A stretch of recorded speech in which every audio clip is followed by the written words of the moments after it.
ಮೊನ್ನೆಯಷ್ಟೇ ನಡೆದ ರಸ್ತೆ ಅಪಘಾತದಲ್ಲಿ ಬೈಕ್ ಸವಾರನೋರ್ವ ಸಾವನ್ನಪ್ಪಿದ ನೂರ್ ಮಸೀದಿ ಮುಂಭಾಗದ ಸ್ಥಳದಲ್ಲೇ ಬೈಕ್ ಹಾಗೂ ಮೀನುಗಾಡಿಯ ನಡುವೆ ಮುಖಾಮುಖಿ ಡಿಕ್ಕಿ ಸಂಭವಿಸಿದ ಪರಿಣಾಮ ಅದೃಷ್ಟವಶಾತ್ ಬೈಕ್ ಸವಾರ ಕೊಂಚದರಲ್ಲೇ ಪ್ರಾಣಾಪಾಯದಿಂದ ಪಾರಾದ ಘಟನೆ ರವಿವಾರ ಸಂಜೆ ನಡೆದಿದೆ.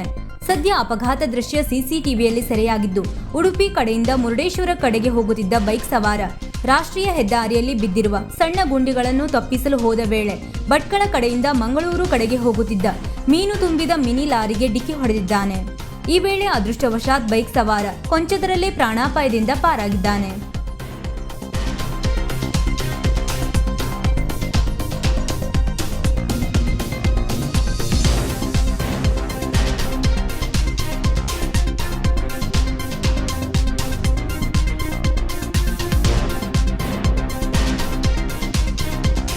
ವೀಕ್ಷಕ ಮಹಾಪ್ರಭುಗಳೇ, ನಮ್ಮ ಚಾನಲ್ ಅನ್ನು ಸಬ್ಸ್ಕ್ರೈಬ್ ಮಾಡಿ, ಶೇರ್ ಮಾಡಿ, ಪ್ರೋತ್ಸಾಹಿಸಿ.